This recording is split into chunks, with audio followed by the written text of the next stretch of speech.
measures were met because ultimately their pockets were heavy and the money was provided by guess who, the owner of Rana Plaza himself. We think that these are instances where trade unions have failed and workers ultimately have paid the price. But moreover, they come up and tell you that look, trade union can come up and oversee all the procedures, and they have come up with beautiful things such as insurance and whatnot. We don't think that insurance or holiday packages are a result of trade unions, but rather companies realize that their workers are important for them. They realize that their workers are the one who are making money for them, and the way they treat their worker is something which is important for their public relations and their public image in the arena. Which is to say that when a company realizes that their workers are treated well, they'll get more international contracts, which is why companies have an incentive to protect their workers in the first place. We think that once you do not treat your workers properly, you lose those international contracts, and incentive to protect this worker already exists. Bangladeshi factories have previously lost contracts from Walmart because they did not treat their workers properly. Now you have an incentive. We don't think that trade unions are the only thing that make sure that workers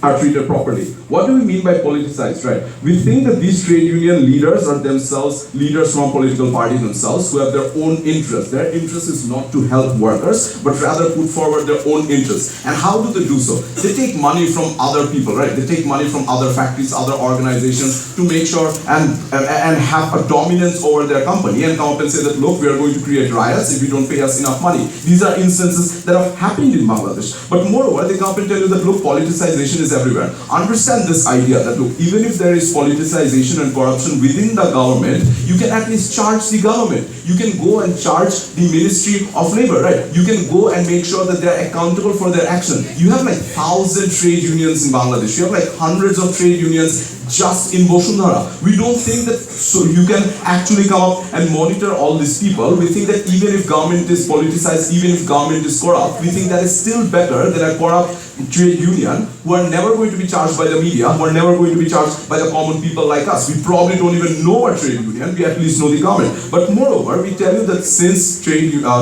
workers or laborers are highly uneducated, all they can realize or all they can evaluate a progress of a trade union with is the increase in wages.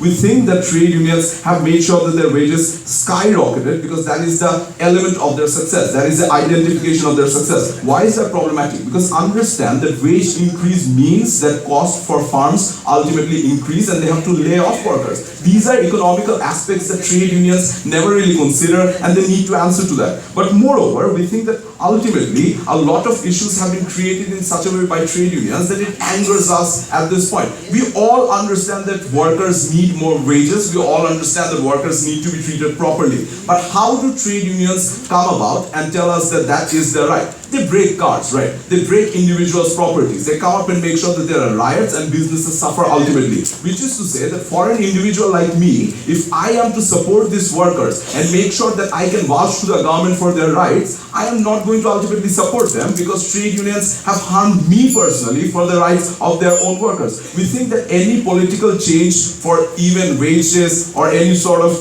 employment opportunities, they need to come with people support, and they have ultimately lost their people support because of that riots.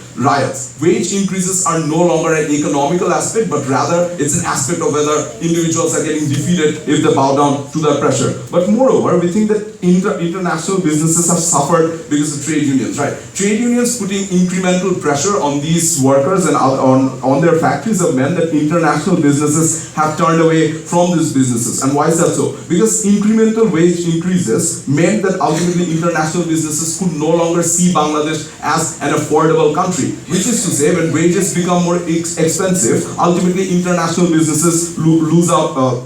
Bangladesh ultimately loses out on international businesses. What is this debate about? It's not a debate about statistics, because this only proves that who Google the most wins this debate. We have provided you logic. We have told you why politicization happens more under trade unions. They only care about wages. They break cars. They create havoc on the streets and lose people's support, lose political support. Ultimately, that is something we don't want. We win this way. Thank you.